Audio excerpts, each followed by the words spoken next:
morning, grade 2. Our lesson for today is about using prepositions. Let us all read the paragraph. Susan and her family followed a well-used trail going up Buhay Forest. When they reached the top, they brought out their seeds. They planted them on the bald portion of Buhay Forest Park. On their way down, Susan and her family picked up the trash left by other climbers.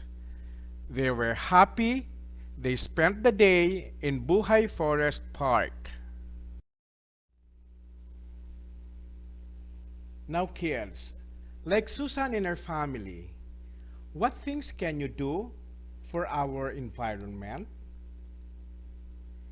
In the paragraph we read, all the underlined words such as on, down, and in are called prepositions. Here is a list of some common prepositions, its meaning and example. Number 1, above, meaning higher than or over. Example, the helicopter flew above the forest. Number 2, across, meaning from one side to the other. Example, the group walked across the river to get to the top. Number 3, among, meaning surrounded by more than 2 persons or things. Example, the kite was hidden among the leaves. Number 4, before, meaning earlier than, in front of. Example, hope to see you before you go. Number 5, behind, meaning at the back of.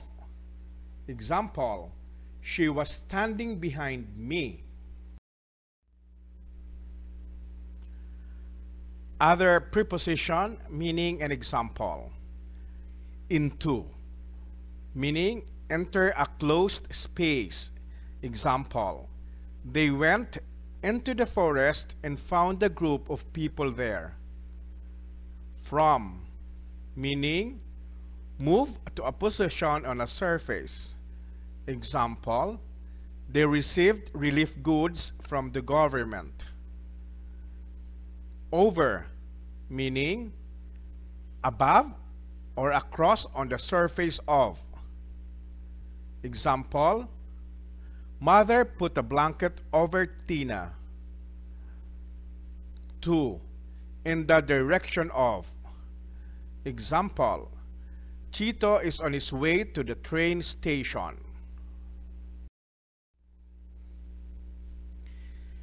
Class, always remember that prepositions are followed by nouns. Another example, a little boy climbed on a rock. He picked a flower. He gave it to the volunteer. Thank you for listening, grade 2.